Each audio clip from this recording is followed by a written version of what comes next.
My earliest memory of that whole textile thing was being in a fabric store with my grandmother and just being like blown away, overwhelmed. I was pretty young, like 4 or 5, and just being, you know, super excited about what I was seeing.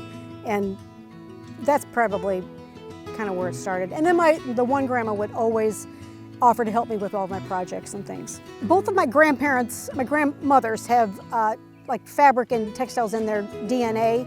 My dad's mom put together quilt tops, and my mom's mom was a very skilled seamstress. She made my mom's clothes and her siblings' clothes, and made clothes for my sister and me growing up too. So it's just kind of, you know, part of my biological makeup, I think. So I work in a textile mill, and we turn raw fleece into yarn or roving, depending on the fleece. So there's a lot of scrap that comes off the machines and things. So I'll take it home and wash it and either, you know, repurpose it into yarn, or today I'm gonna use some of it for felting. That's one resource. There's different ways of getting that fiber, and different fibers from different animals have different qualities. Wet felting is different than needle felting in that we're using soap and water, agitation and temperature change to make the fibers kind of interlock. It helps kind of open the fibers, like when you're washing your hair, you know, the follicles on the hair, and then when you start the agitation and the temperature changes, it will clamp them down, and that's when they grip and they become kind of permanent. The felting is done by hand. I'll roll it up and then unroll it and do it again. So it takes several minutes, and it's kind of physical, and then it gets pulled out into this flat piece very slowly.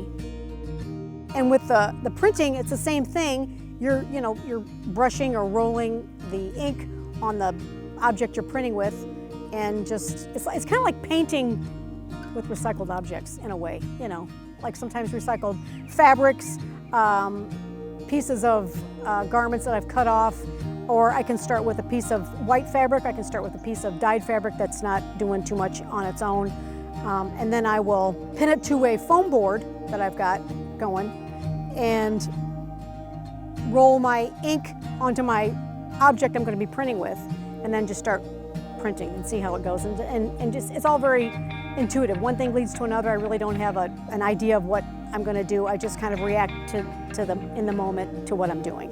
If I know what it's going to look like, I don't even want to do it. I'm bored already. It's the whole process of let's see what happens when we do this. You know, so and that's why I think I like using objects that already exist to print with. I don't like to orchestrate my own marks too much. I just want to use whatever is already there. That whole improv thing is a big deal for me. And it's being outside too, because you're stuck inside all winter, you know, in your house, in your same space.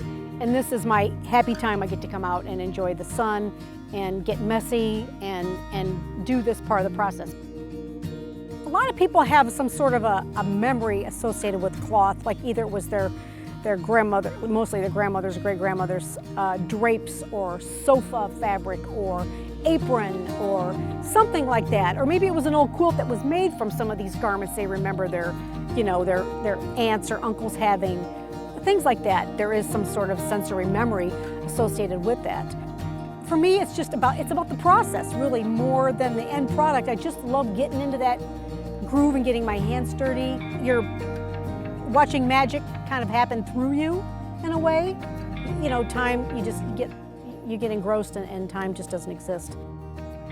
I just like being able to play. That's the big deal. Sometimes as adults we forget to do that.